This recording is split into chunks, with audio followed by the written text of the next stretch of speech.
Sekretaris Jenderal atau Sekjen PDIP Hasto Kristianto menyinggung soal adanya rekayasa dan abuse of power alias penyalahgunaan kekuasaan oleh Jokowi dalam pemilu 2024. Hal itu dilakukannya buntut suara partai politik atau parpol pendukung Ganjar Mahfud tersebut gembos. Dikutip dari tribunnews.com pada 22 Maret, kabar itu disampaikan Hasto Kristianto dalam konferensi pers di Media Center TPN Ganjar Mahfud di Jakarta Pusat pada Kamis 21 Maret.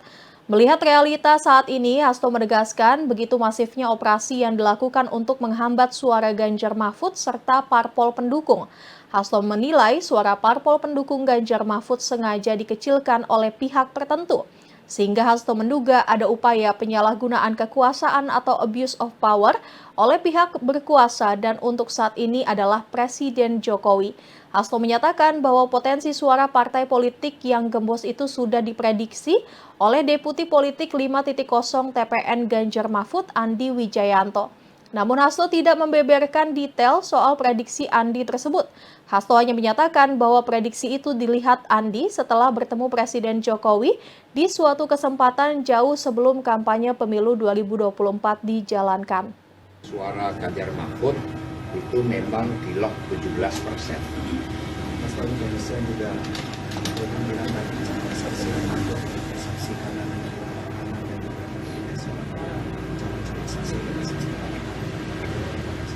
Nah, kalau intimidasi kan memang dilakukan sejak awal. Ya, ketika proses ini berjalan.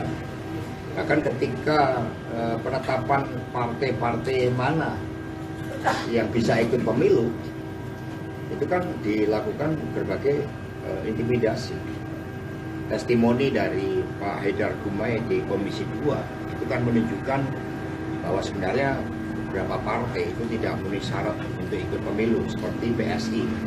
Tapi kan kemudian ada upaya untuk meloloskan ini hanya dari membaca pernyataan-pernyataan. Jadi ketika dari depannya itu sudah ada intimidasi, di tengahnya dilakukan, di hilirnya dilakukan, ya mungkin bagi para pelakunya itu tanggung. Sehingga terus intimidasi terus dilakukan.